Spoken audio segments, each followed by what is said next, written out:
going to learn the modal auxiliary part 2.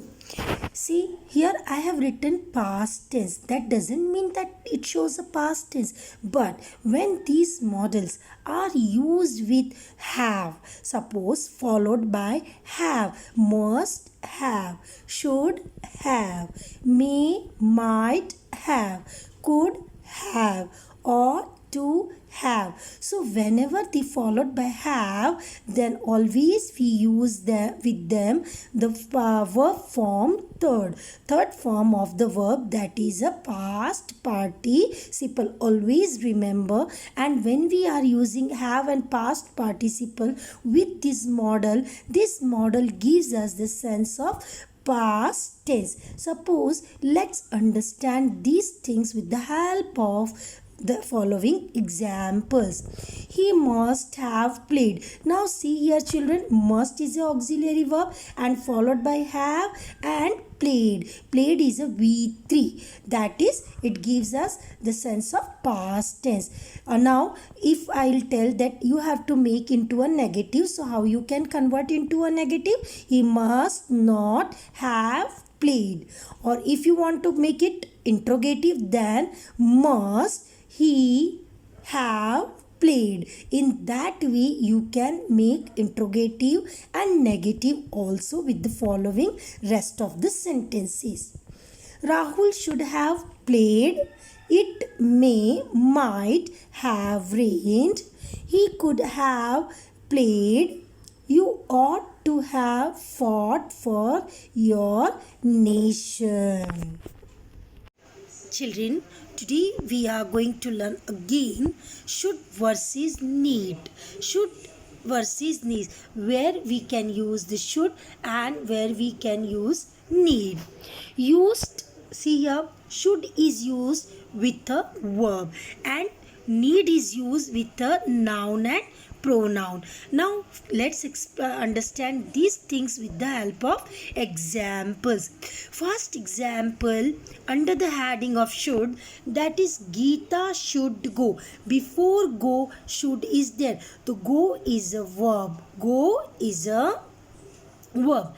We should play. We should play. So here play is a verb. So should is used with a play. Now here you can see we need your support. My dear children, you might be thinking that where is a noun? So support is a noun. You can say abstract noun. So here need is used before the noun. Here Geeta need a pen. So pen is a noun and before noun need is used.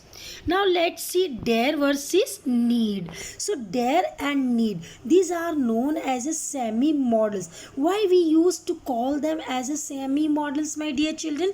Because these two verbs are used as a main verb also and as a modal also. Let's see what are the differences in that. So here children, dare.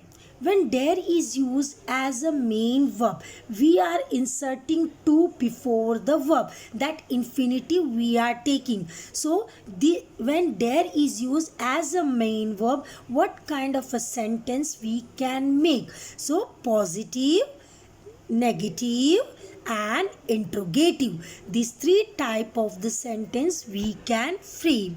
So first example in front of you, he dares to go. Now dares, see here the original verb is dare, but according to the subject it changes es. So here we have added s. That means it works as a main verb.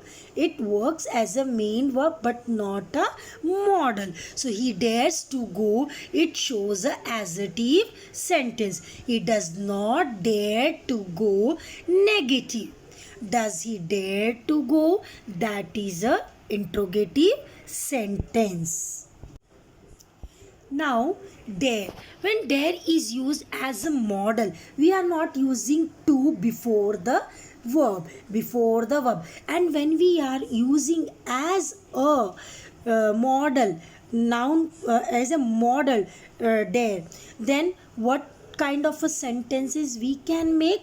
Negative and interrogative. And remember my children, we are not using to. So let's understand with the help of examples. He dare not go. Dare he go?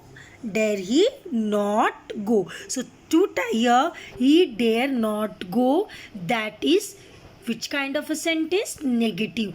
Dare he go? Interrogative. Dare he not go? That is a negative interrogative sentence. Now coming to the need.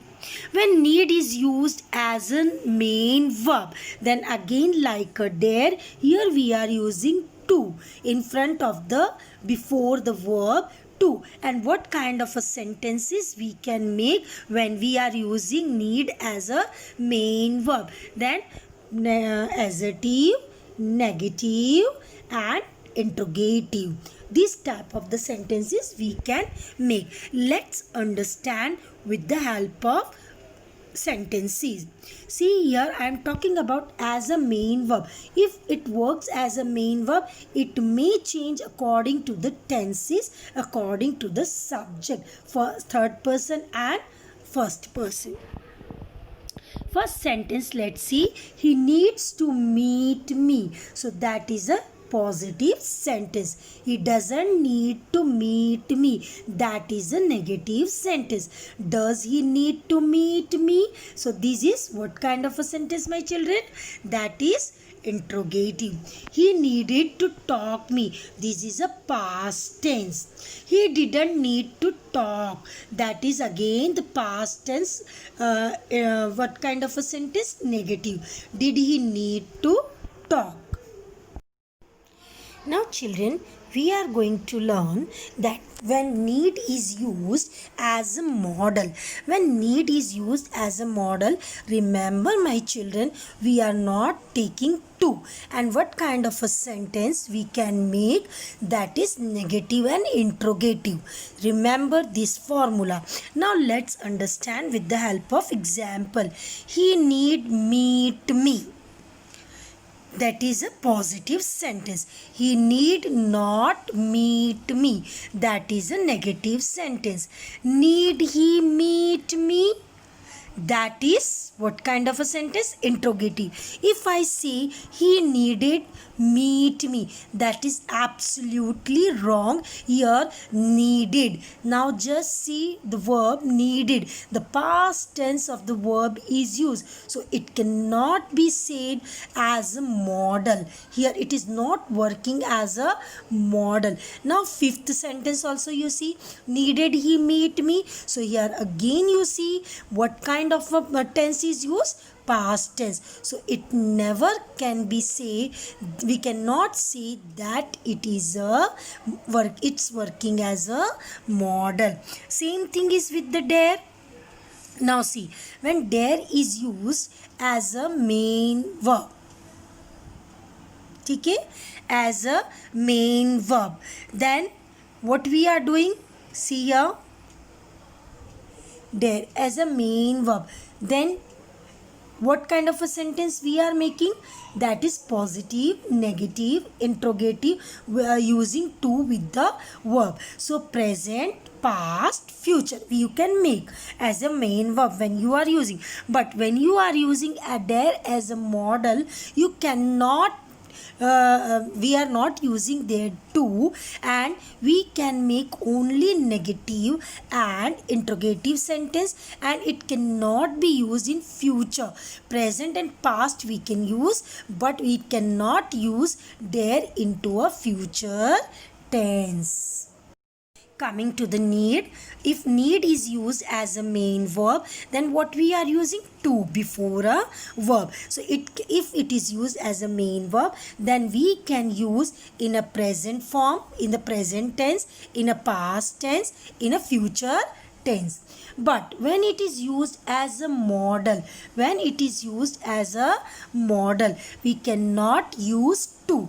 And what kind of a sentence, as earlier I said, that we can make only negative and question, or you can say interrogative, and it cannot be used in past and future, only in present, only in present. Now come to my children, use used to and would, these both can be used past tense. Used to means both can be used for a habitual action also. Now see, he used to go school daily. Now what the first sentence says? That a habitual action which he was following in the past. I would study daily. I would study daily. That means also instead of used to we can use would. Here I can use I used to study daily also. I would study daily also. But when we are using in a negative form and past habitual, then always use would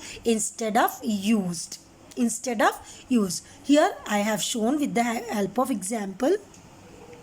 I would not study daily. I hope my children you understood very well, or if you have any doubt, then you directly can you can ask me.